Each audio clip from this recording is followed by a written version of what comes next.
What up, y'all? I'm back with another video, and I'm here to do my top 10 favorite slash best hip hop albums of 2016. It's been a fun, long, stressful year at times. Sometimes slow as well. Sometimes very busy.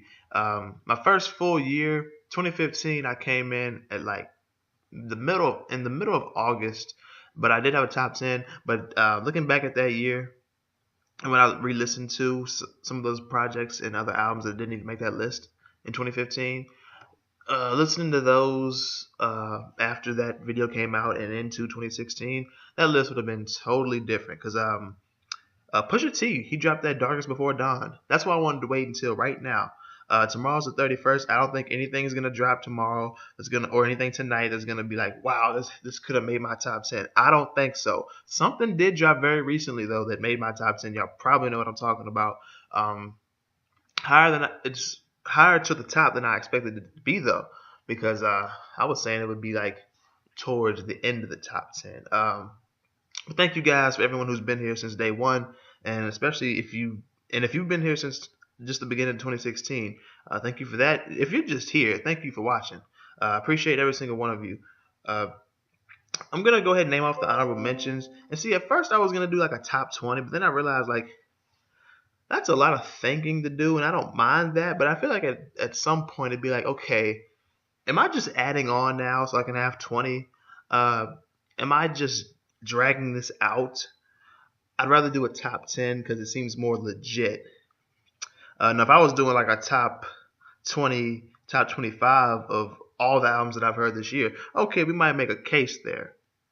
But as far as hip hop goes, a lot of good hip hops dropped this year, but not enough for 20. Where I'm like, yo, these are 20 solid that I just cannot get over. These are untouchable. These 20 are untouchable. These 10 are very untouchable. The 10th spot was a I need to mark something actually. The 10th spot was a fight. So the ones that I've left off that are still on the but didn't make the list, but I do have not marked out.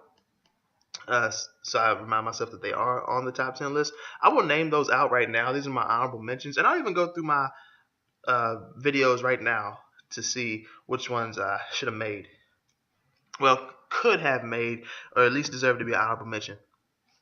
Um, Odd Couple, Liberation. That's an honorable mention. It lives up to its title, Liberation. Common, Black America again, a beautiful album. It's just beautiful. Um, what can I say? It's very pro-black. What would you expect from that? Absol, Do Without Wilt. This album is so dark. It's uncertain. It's real, and I just love it. Torre, Entitled. I was saying this would make my top 10 at the beginning of the year, but and this was released like January. Of course, times change, projects dropping things, so this did not make it, but it deserved to at least be honorable mention. Flatbush Zombies, 3001: A Laced Odyssey. I was thinking this would be like right at number 10, but it was in the running for right at number 10. And the last one, Slim Thug, Hog Life 4: American King. I love this project, and Slim Thug is my favorite rapper of all time. And I'm not even saying this is a great project or a very good project because he's my favorite rapper. So you think I'm biased? I don't believe it being biased. I think that's the dumbest shit of all time. Well, I'm I'm exaggerating. That's hyperbole, but I think that's some dumb shit to be biased. I'm not even being biased here. I think Slim is just. I think he really did it on this project. The first Hog Life one back in February 2015 was pretty good. The next two, well, 2 and 3, I was like, ah. But 4, he came back. That's what I'm talking about. And you know what? Real quick, just to go through some albums that could have been honorable mentions, but I didn't put on here. Let's see. I wonder if there were any that really didn't. Oh, I'm gonna let you guys know now. Well, actually, I'm not. I'm gonna let that be a surprise. To some people, especially one in particular, I texted this, uh, I guess, friend, if you want to call him that, this project. Goodness, I'm not even trying to spoil this. What could have been an honorable mention that I didn't write down or scratch out? Hmm. Oh, Death Grips, Bottomless Pit could have been an honorable mention. Chance the Rapper coloring book could have been an honorable mention. It could have. Uh, Nah, not Rich Top of the Line. Montana 300 Fire in the Church. I don't think it would have been an honorable mention, but it's definitely worth listening to. I really enjoyed that project. Mr. Fab, Son of a Pimp Part 2. That is an honorable mention. Yes, it is. I was thinking that's like, yo, this is the album of the year. And it is one of the best albums to drop this year, but it's not necessarily. It is one of my favorite, but it's not top 10. It's not an honorable mention. I do think it's better than a lot of albums that are on this list. These albums, I think it's better than a couple albums that might be on this list because one's mainly instrumental, but still, I just enjoy these more. But I think I can decipher what's better and what I just like more. I can do that.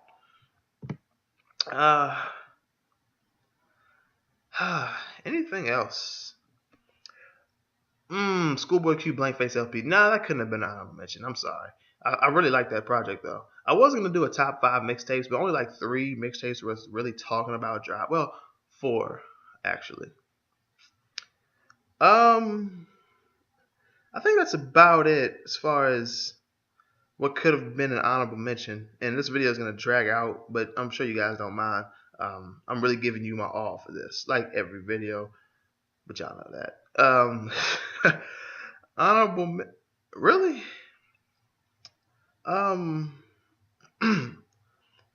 Rhapsody Crown EP is an honorable mention. It's not an album, but still, that could have been an honorable mention. That's about it. But let's go ahead and get right into this. My top 10 hip hop albums of 2016. Right at number 10, we have Saba coming in with a bucket list project. Man, one more thing actually.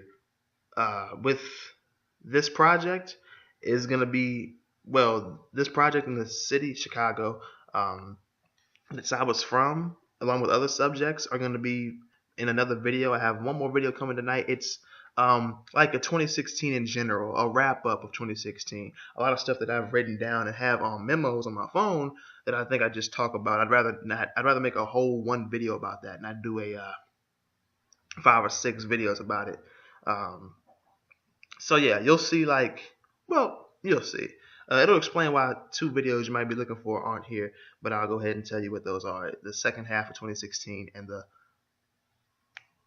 first quarter. Y'all know why the first quarter isn't here because I didn't think of that idea at that time. And 2016 fourth quarter.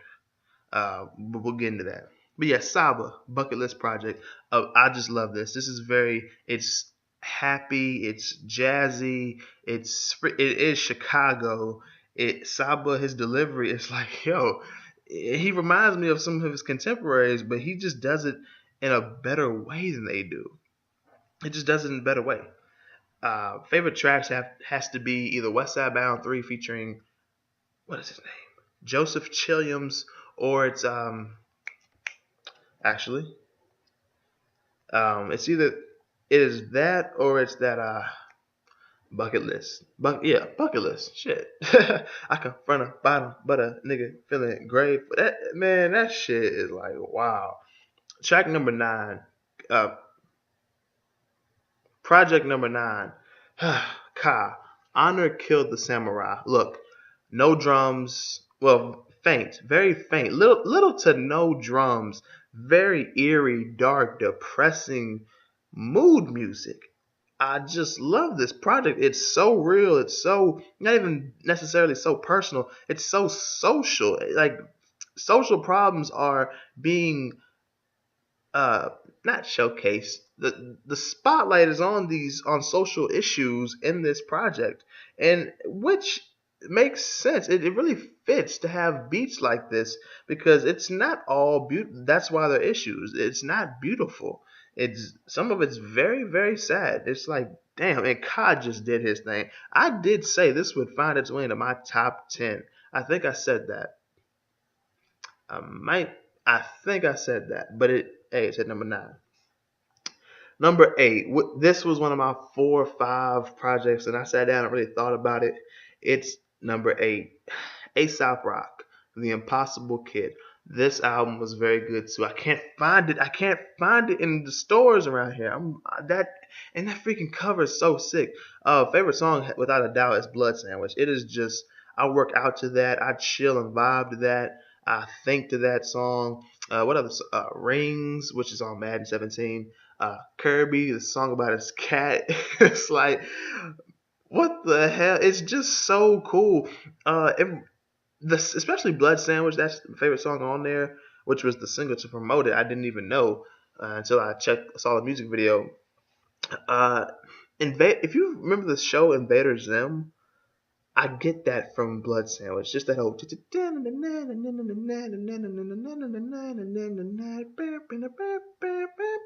I'm like, oh shit! It sounds like some alien shit is going on. I can see myself walking down a neighborhood to that song, and the sky is changing electric colors. The colors are electric, and it keeps flashing back and forth while I'm walking, and there's freaking aliens behind me and shit. It's like that cover inspires that. It just sounds like it fits so well.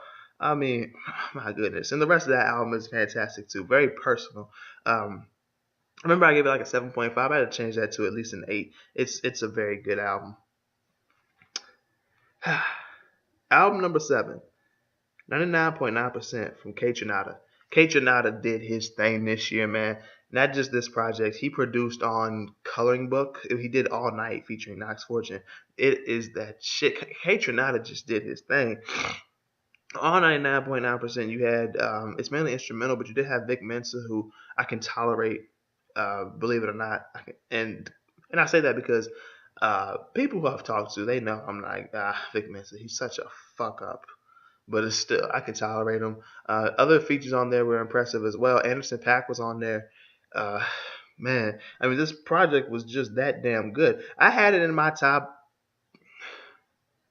4 or 5, but it had to go down to 7. And you want to know why it had to go down to 7? Because of this next project and the next 2 after that. But this project, number 6, A Tribe Called Quest. We got it from here. Thank you for your service. I picked this CD up instantly. Tribe has done it again. They have the best discography in hip hop. Forget all that Kanye shit. And you know what they have? I'm not gonna say forget that Outkast shit, cause shit, forget Outkast shit. No, but still, and that's not to discredit Kanye, but still, he's not touching Outkast, and he's damn sure not touching A Tribe Called Quest. I mean, my goodness, this whole thing with the making you finally, like, even myself, I was like, damn, Fife really is gone when I heard those tribute songs. This Generation, that track was great. Hey Kids, what else? Solid Wall of Sound. It's like Tribe, they've just done it again. They come back 17 years later and drop a number 1 album in the country. They sold like 135,000 the first week. It's like, god damn. And I think I want to say it's being rated at a 90. I could be so wrong about that. It might be, I'm thinking 85. I mean, it could be 85, 86, but I was thinking I'm seeing 90 for that project. It's right up there with Chance the Rapper's Coloring Book as far as the average score goes. Yes, 90 out of 100. I mean, it is that good. I gave it, what did I give it? 8.5, I believe.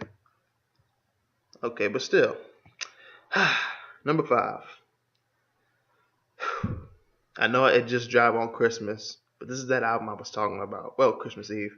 Run the Jewels 3 from Run the Jewels, LP and Killer Mike. This was so great. Lyrical dope is being slung all over this. The beats are amazing. The delivery is great, and the beats are being written so well.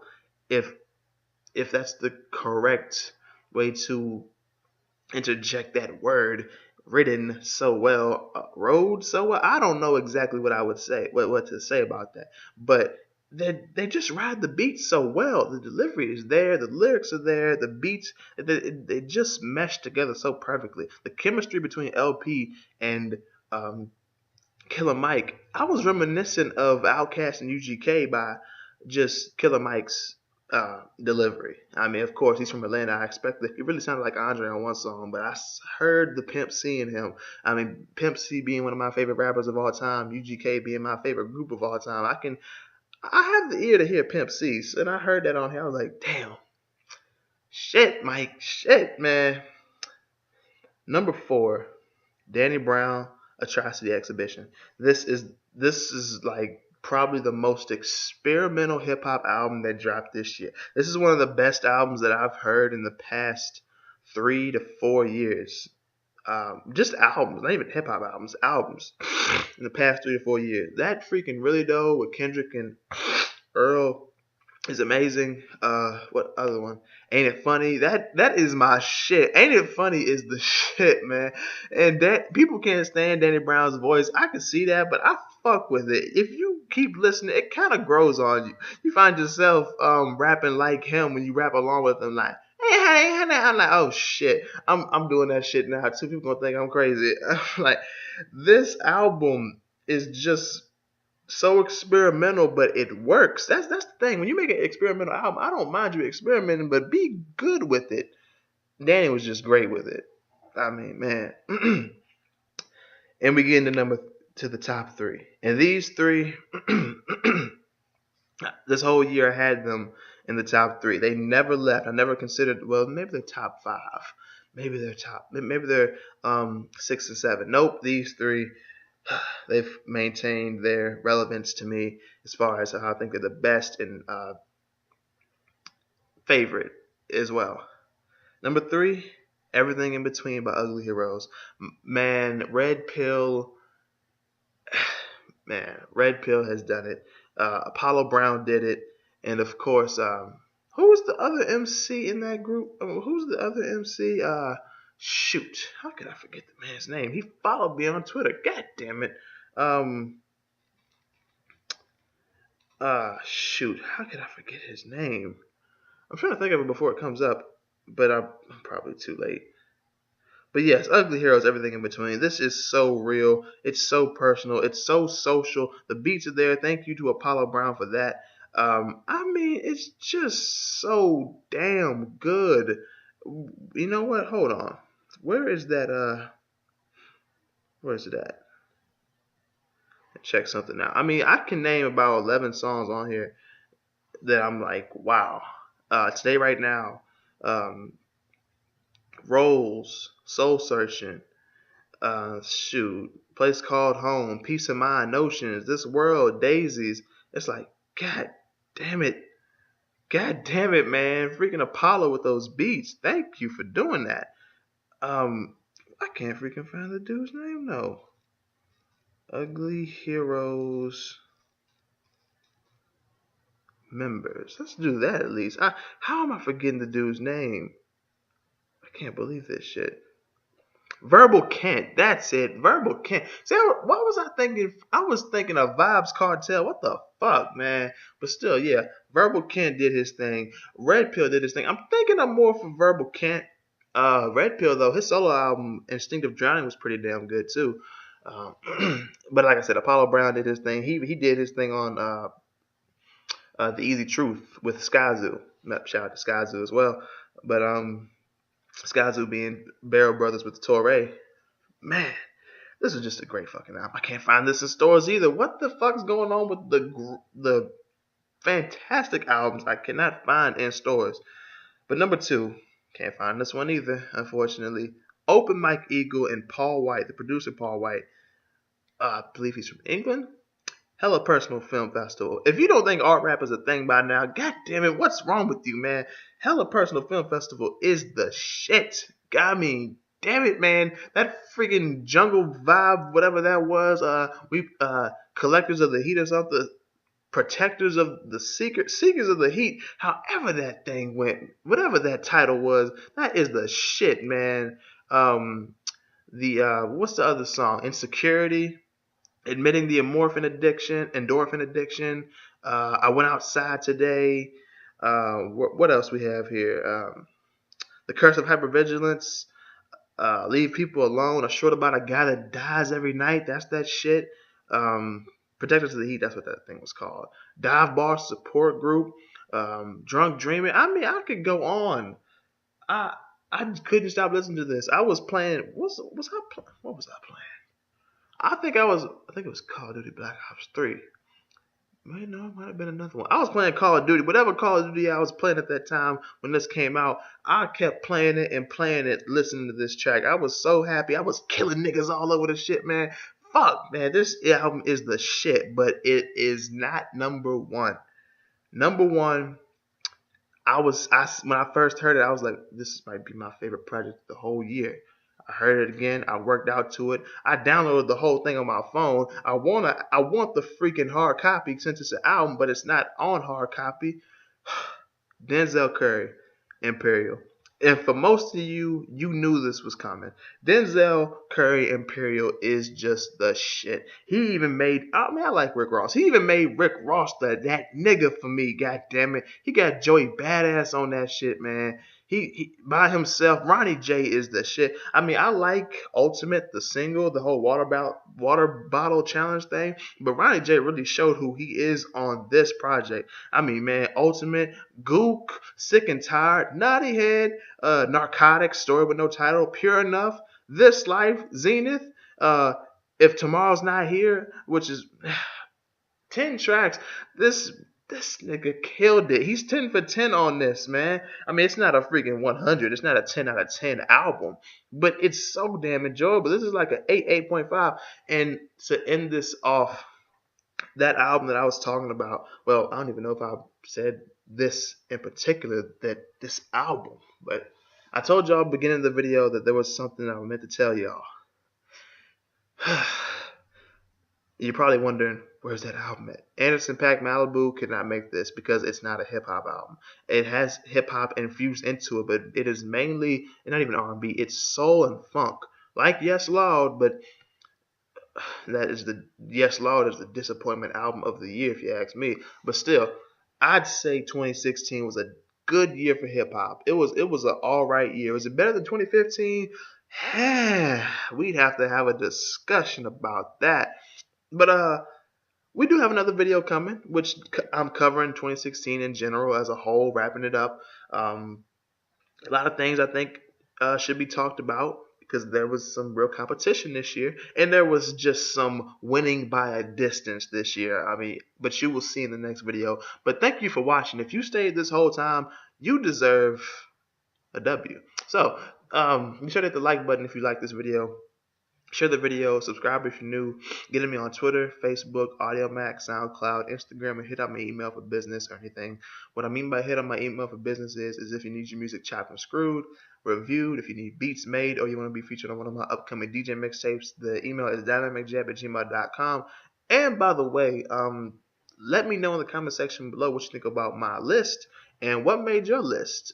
Should I have done top 15? Should I have done top 20? Would you guys have been interested in that? Honestly, if you guys have wanted it, I might have went ahead and did that. But it's like, at some point, it's like you're just dragging it out. You're giving too much. You're doing too much as well. But still, but that's pretty much it. Thank y'all for watching. Thank you for being here as long as you have, whether you've been here for this video or you've been here since day one. Thank you. 2016 was a good year, and I'm looking forward to 2017. Not just in hip-hop, but just in life in general. And I hope you are too. Thank you for watching. I love you guys, and I'll see you next time.